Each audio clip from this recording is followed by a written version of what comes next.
All right, we got one more, and Spencer, you mentioned winning, and this was a particularly good week for that orange man who used to always talk about winning. 22 of 22 candidates that Donald Trump endorsed in these primaries over the last week or so won. 22 out of 22. I'm not a mathematician, but I think that's 100%. The big one, and we've got a tweet here from Columbia Eagle, of course, was J.D. Vance winning the Republican primary for senator in Ohio, and there he is pictured right next to Donald Trump. And we've got some info here from the Washington Post. Former President Donald Trump is flexing his political influence in this year's Republican primaries, backing his favored candidates in hotly contested statewide and congressional races. Trump has signaled that he believes a key potential run for president in 24 is showing that he can still shape the GOP. I'm king of the endorsements, Trump told the Washington Post on April 6th. And just to be clear here, so he got 1 for 1 in the Senate endorsements. 35 out of 40 so far of his House endorsements have worked, and statewide race endorsements, 6 of 7. And things are looking good for that Trump thing. That, what are they're calling it? Ultra Magna. I think that was a transformer. That was Ultra Magnus. Ultra MAGA is what they're calling it now. Spencer, there's something happening here with these crazy Republicans, huh? Yeah, I think it's Trumptimus Prime, actually, is the transformer you're thinking of. Well, look, I mean, it's really interesting to me. Reasonable people on the right have disagreements about what Trump's role ought to be going forward, whether 2024 is what we're looking at or whether he's kind of this kingmaker figure.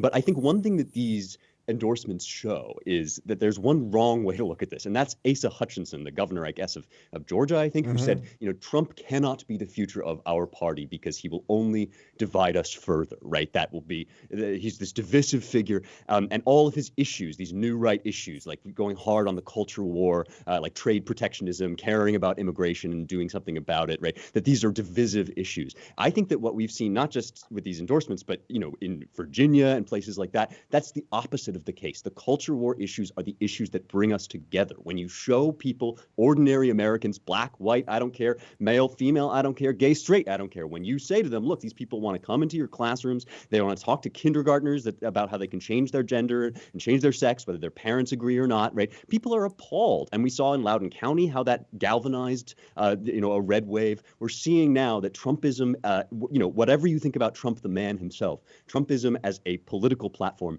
is hugely successful. And I think that's the direction the Republicans got to go if they want to win. Spencer, I'm going to clean it up for you before Media Matters gets you. It's Arkansas, Asa Hutchinson, Thank you. not Georgia, because they're watching all the time and they're ready to pounce. So I'm doing you a solid right there. Amala, generally speaking, seeing a little diversity on the right, the fact that there is this internal fight, this is good, right?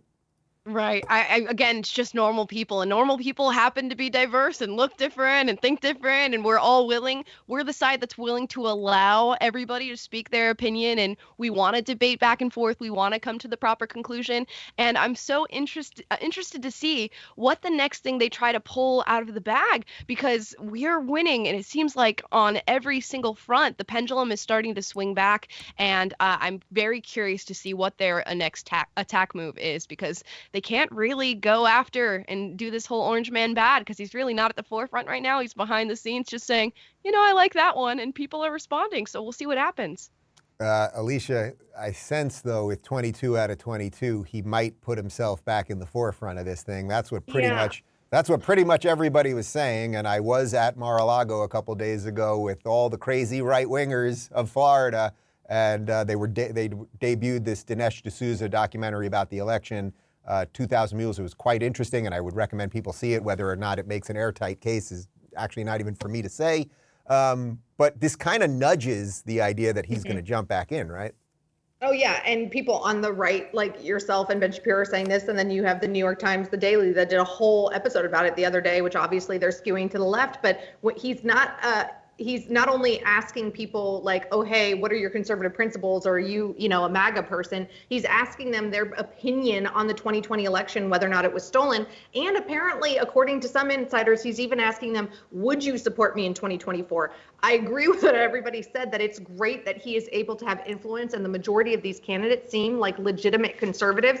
I just wish that he would set aside 2024, endorse somebody like DeSantis or Nikki Haley or somebody else, or maybe wait for a little bit and then determine who he's going to support, and continue to endorse and influence and maybe give some money on a PAC level to candidates across the country, and step out of it and not run for president, because I don't see that as being a positive for the Republican Party or the conservative movement. I think it's just possible that the machine would not let him win no matter what, whatever that means. So it's like, is it more powerful? But he's bringing in more money than the machine. Right. He's brought in more money in this last year than the National Republican Party has. So he has the coffers to kind of support himself here, and he has those diehard fans. I just don't think it is enough, and we need to get Biden and Kamala out of there. And I think that there's a lot of other reasonable candidates that are on the national stage that appeal to the Republican suburban women that didn't vote for Donald Trump in 2020. I didn't in 2016, I did in 2020. But unfortunately, those female voters stayed home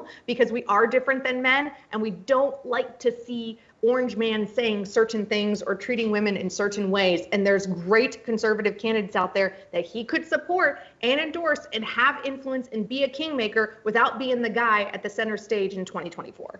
Actually, I'm not sure about this, but I didn't vote for Trump in 2016 either. I did in 2020. Can I ask you guys that? Did you guys all come around later? Amala, I'm not even sure. I was 16 years old. Oh no, Amala. I'm always the youngest person on these things. You gotta give me that. I'm old now. I'm so sorry. You gotta step aside. I'm the youngest and I have the biggest hair, Dave.